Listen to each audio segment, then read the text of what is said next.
Bonjour à tous, c'est Dark Vigilante et bienvenue donc pour donc mon avis sur le film donc Thor Ragnarok qui est sorti donc le 23 octobre donc mercredi la semaine dernière. Et du coup, je vais vous donner mon avis sur ce film. Donc du coup, que dire sur ce film, excepté le fait que bah déjà la mise en scène est très bien travaillée, très réussie. Rien à dire dessus, ça fait très comics, je trouve ça très bon à l'écran en fait, ça fait très comics des années 80 un peu rétro, avec des héros qui balancent des petites punchlines, tout ça. Je trouve ça plutôt pas mal. Les combats sont vraiment épiques et très badass, rien à redire dessus. Les combats sont notamment le combat de l'introduction et le combat de l'arène qu'on a pu voir donc dans les bandes annonces sont vraiment épiques et il n'y a rien à redire dessus. Pour ce qui est de la direction artistique et de l'aspect esthétique du film, les décors et les costumes sont sont vraiment bien travaillés également. Enfin, c'est pas le meilleur point du film, mais enfin les costumes sont inspirés, les couleurs sont plutôt pas mal, les effets visuels sont bien marqués, notamment Asgard qui est toujours aussi lumineuse, dorée, promptant. Enfin, c'est un truc de fou. C'est vraiment au niveau visuel, on en prend vraiment plein les yeux, mais pas qu'Asgard, hein, tous les autres plans, notamment le plan dans l'espèce de champ là où Loki et Thor rencontrent Hela pour la première fois, tout ça.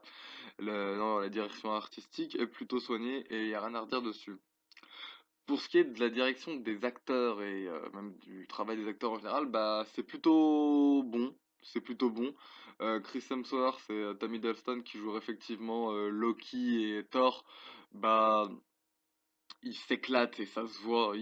C'est pour les acteurs, je pense que se lâcher sur les personnages qu'ils incarnent depuis longtemps maintenant a dû les éclater comme pas possible, puisque même Mark Ruffalo dans le rôle de Banner, qui du coup d'ailleurs dans ce film peut jouer un peu plus Bruce Banner que Hulk. Enfin, les trois s'éclatent et ça dégage vraiment quelque chose et ça se voit qu'ils sont vraiment à fond dans leur rôle et que ils se forcent pas pour jouer quoi. Ils sont à fond, ils se donnent à fond et c'est vraiment convaincant. Il y a rien à redire sur leurs prestations. C'est vraiment, je pense, l'un les acteurs qui s'éclatent le plus dans leur rôle quoi. Du coup, par rapport d'ailleurs aux autres personnages, donc à Ella et Valkyrie, qui sont respectivement interprétés par Kate Blanchett et Tessa Thompson, bah, elles sont convaincantes l'une comme l'autre dans leur rôle, y a rien à redire, hein, elles sont chacune très convaincantes l'une comme l'autre, mais pas autant que Thor, Loki ou Hulk en fait. Elles sont sympas, hein, y a rien à redire, hein, mais leur prestation est bonne, hein, mais je les trouve un petit peu, un peu plus en retrait par rapport aux trois autres acteurs cités précédemment. Pour ce qui est des autres personnages comme Scrooge ou non Scourge ou je sais pas pourquoi je veux l'appeler Scrooge, donc Scourge l'exécuteur ou Heimdall, bah, c'est vraiment des personnages de tertiaire quoi. Ils ont eu une, deux, allez, voire trois scènes grand maximum où ils ont l'occasion de briller et de servir un petit peu pour l'intrigue du scénar, mais sans plus quoi. Ils sont pas, comment dire, ils sont pas plus mis en avant que ça. Ils sont pas plus développés, plus intéressants que ça quoi. Donc voilà quoi. Ils auraient pas été dans le film, pour moi ça aurait été pareil. Donc bon.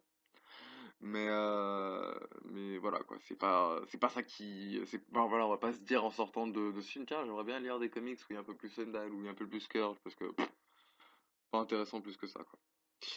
Par contre, un des trucs qui m'a un petit peu dérangé, c'est la musique qui est toujours comme dans chaque production Marvel Studios peu présente.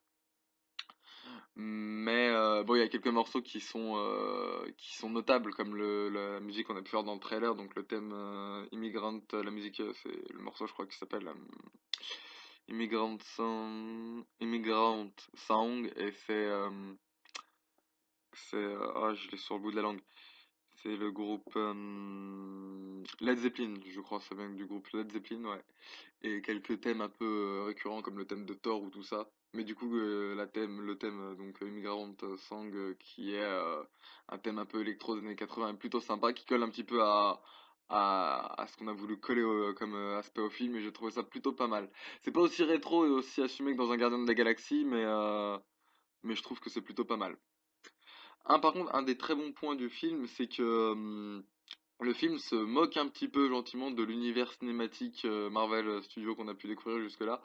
En fait, le film enfin, démystifie un peu des figures iconiques comme Thor ou Hulk en les rendant un peu plus balourd, un peu plus pato, un peu plus humain en fait, tout simplement. C'est un peu le reproche qu'on fait au MCU, c'est que on dit ouais, c'est un peu plus gamin, il y a beaucoup plus de blagues, c'est moins profond que le DCU par exemple, où c'est un peu plus, il n'y a pas vraiment d'enjeu pour les personnages, il y a pas, voilà. Mais c'est un reproche notamment qu'on avait fait à Civil War. Mais après, bah, dans ce film-là, je trouve pas que ça soit si dérangeant que ça. C'est toujours là, hein, c'est toujours présent, mais je trouve pas que ça soit si dérangeant. Au contraire, je trouve que ça rend les héros un peu plus humains, quoi. Je pense notamment à une scène où Thor essaye de sortir une punchline et lance un ballon contre une vitre en pensant la briser, mais le ballon lui revient dans la gueule. Ou alors, euh, ou alors Hulk a des réactions un peu comme un enfant. Je trouvais ça un peu marrant. Mais voilà, enfin, ça a été un petit peu critiqué comme point, mais moi je trouve que c'est pas mal. Ça démystifie un peu. Enfin, le film se prend pas au sérieux, quoi. Et je trouve ça plutôt sympa. Mais du coup, c'était un des bons points du film. Un autre bon point du film, c'est que la relation Thor-Loki a un peu évolué au cours de ce film, et c'est pas plus mal. D'ailleurs, elle est rapidement évoquée et enfin un petit peu moquée au cours d'un dialogue du film. Et j'ai trouvé ça plutôt sympa, mais justement, le fait que cette relation évolue, et évolue bien d'ailleurs, il y a rien à redire dessus, mais elle m'a fait me questionner sur la place de Loki dans le MCU, et en fait, je me pose des questions sur son rôle à l'avenir. Je veux pas trop en dire pour pas spoiler, mais du coup, je trouve ça un peu... bah du coup, je me demande ce qu'il va devenir et quel rôle il va avoir par la suite. Donc voilà. Mais c'est plutôt pas mal. Euh, et il y a un autre truc qui est bien, c'est que le film nous fait nous poser une question intéressante, puisque comme on a pu le voir dans les trailers, c'est que le marteau de Thor se fait détruire. Et du coup, ça nous fait nous poser la question, qu'est-ce que Thor sans son marteau?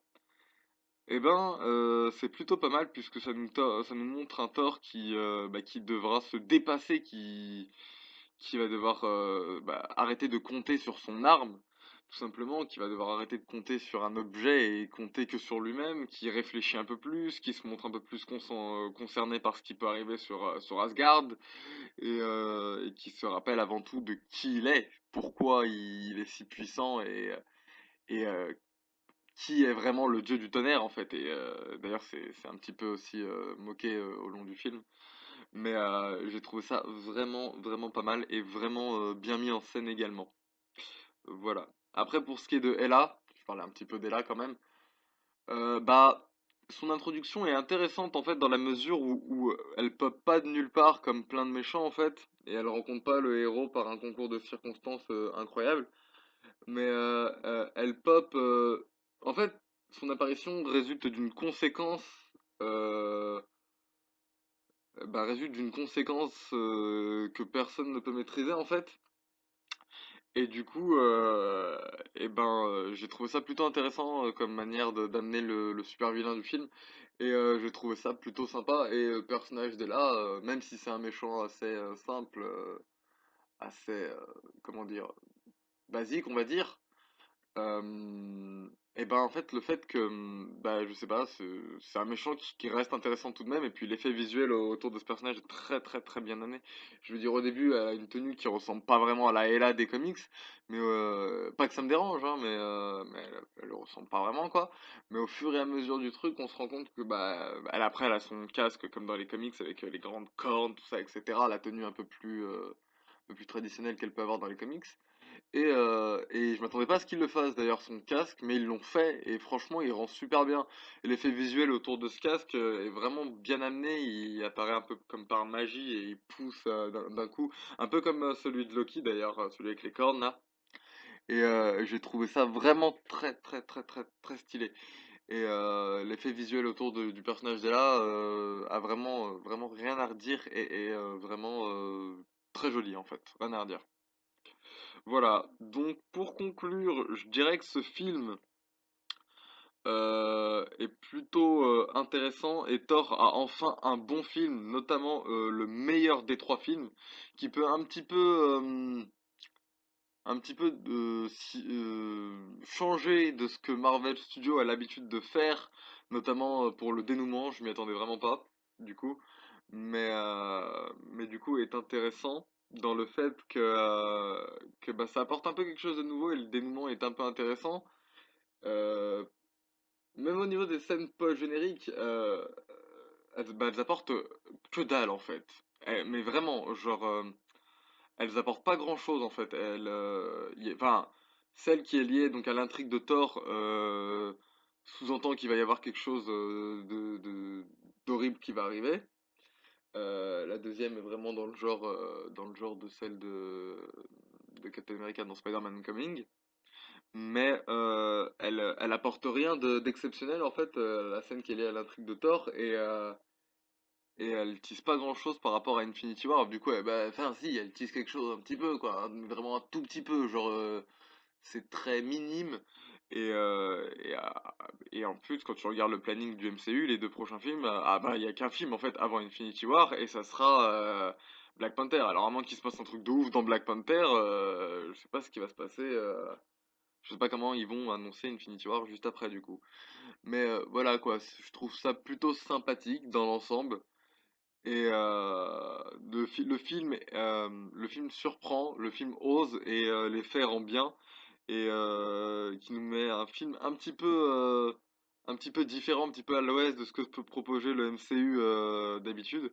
Mais si on regarde le film Thor 3 comme un film hors MCU, un film concentré sur l'univers de Thor et un peu plus science-fiction et super-héroïque, le film devient génial et puisqu'il se moque un petit peu du genre dans lequel il est, un petit côté un petit peu autodérision qui n'est pas pour déplaire. Voilà. Donc non, un très bon film, le meilleur des trois Thor sans doute. Et je vous conseille vivement d'aller voir ce film si vous êtes fan du MCU ou même de Thor, du personnage de Thor. Vous ne serez pas déçus du voyage. Voilà, c'était tout. Comme d'habitude, si cette vidéo ne vous a plu, n'oubliez pas de vous abonner et à la chaîne et au Facebook de l'émission. Vous trouverez le lien dans la description. N'oubliez pas de laisser un j'aime aussi sous la vidéo si cette vidéo vous a plu. Et moi, je vous donne rendez-vous la prochaine fois pour une prochaine vidéo. Salut à tous!